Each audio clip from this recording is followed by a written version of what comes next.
Hi friends, இன்றைக்கி வந்து நாங்கள் எங்கள் பிள்ளைங்களுக்கெல்லாம் மாலை போடலான்னு கிளம்பிட்டோம். இது வந்து 5வது வருஷம் வந்து நாங்கள் மாலை போடுறோம். என்னடா குட்டி குட்டியாக இருக்காங்க, இவங்களுக்கு 5வது வருஷம் சொல்லி நீங்கள் நம்பாமல் இருப்பீங்க. இந்த ஃபோட்டோஸ் இருக்குது, நான் வேணால் காமிக்கேன்.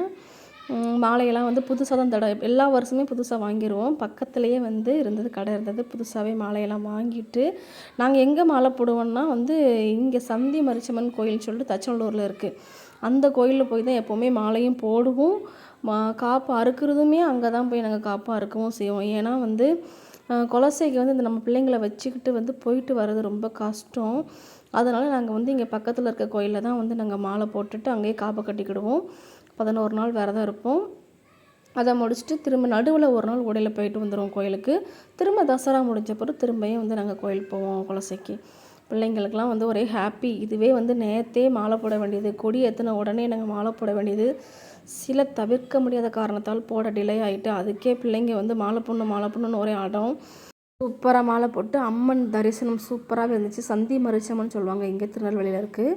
அங்கே தான் மாலையை போட்டுட்டு ரொம்ப அம்மன் வந்து அழகாக வந்து வெள்ளை தாமரையில் அமர்ந்திருந்தாங்க. அதையும் பார்த்து சூப்பராக தரிசனம் பண்ணிவிட்டு ஹாப்பியாக எல்லோரும் பிள்ளைங்க நாங்கள் எல்லாருமே வீட்டுக்கு போயிட்டோம். ஈவினிங் பூஜை வந்து இப்போ வீட்டுக்கு போய் தான் பூஜை பண்ணுவோம். அடுத்த வீடியோவில் நான் உங்களுக்கு ஈவினிங் பூஜையோட காமிக்கேன். நெக்ஸ்ட் வீடியோவில் பார்க்கலாம். தேங்க்யூ.